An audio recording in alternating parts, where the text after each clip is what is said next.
This week, the College Board, the nonprofit that runs the Advanced Placement Program, will release an updated framework for its African American Studies course. Now, up till now, it's been a pilot, and that pilot version, currently taught at about 60 schools across the country, recently became a target of lawmakers like Florida Governor Ron DeSantis, who want to limit discussions of history and race in the classroom. Well, now a church in St. Petersburg, Florida, is stepping in, opening its doors to students who want to take that course. Joining me now is the pastor of Allendale United Methodist, Andy Oliver. Pastor Andy, it's great to have you with us this morning, and such an interesting update to the story as we've been following it out of Florida. What made you decide to open your doors here and to hold the class there at your church?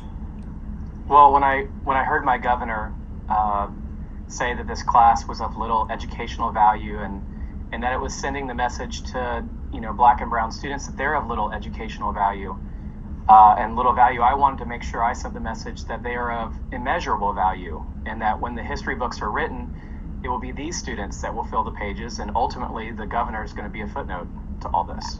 Now, I know you do have some interest, and initially you thought that you'd be able to offer the curriculum once it's released, but the students wouldn't actually be able to then take the AP test for credit. That's changed.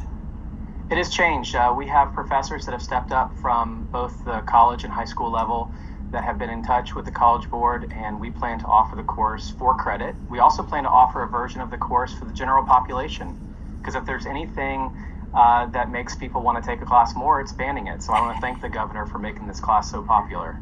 That is true. As we look at, there's such an important discussion, I think, happening in this country about the real history of the United States and what we have all learned, right, over time, what is being taught now, what is available. And so I think it's also important to set some of the facts straight. When we look at what is happening here, this was always a pilot course.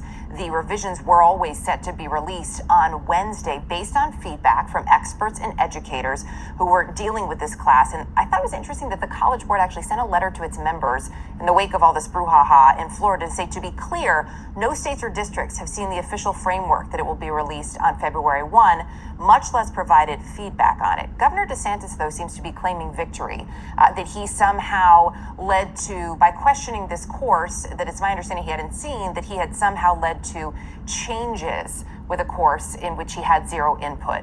When you look at this, do you believe that these concerns of the governor are genuine? Is he concerned about the curriculum here? Is he concerned about education?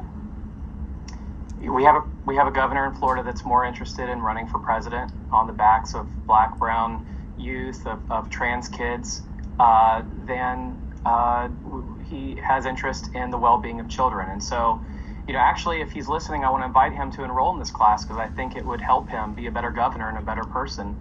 We all need this history to do better so that we don't repeat the mistakes of the past. Has there been any pushback, either in the community or within your congregation? Not in the congregation. And we always get a few letters, notes. We'll get some phone calls after this interview for sure. But the people that have responded thanking us for doing this and the partners that we've created, we're going to be partnering with the Woodson Museum, for example, African American History Museum here in St. Petersburg, and other groups that want to step in and partner because they believe it's always the right time to do the right thing, no matter what kind of consequences the governor may threaten. Has this changed at all the way you approach your own work? I follow a guy named Jesus who was executed by the state. And so I'm kind of in the line of work of standing up to the state when it's gone too far, no matter the consequences. And this is the most important thing that we can be doing in this moment in the state of Florida as a church. Why is it that you believe it's the most important? Is it about setting the record straight? Is it about opening up a conversation? What is it to you that speaks to you as this is the most important work in the state of Florida? Again, it's sending the message to young Black students that they are of immeasurable value. The history of their ancestors is so important, not only for them to know, but for all of us to know so that we can do better. When they are able to hear their stories being told, and when we're able to learn the correct version of the mistakes that we made in the past, only then can we go forward and do better. Pastor Andy Oliver, appreciate your time today. Please keep us posted. We'd love to hear some updates on the class. Thank you, Erica. All right, coming up next with apologies to our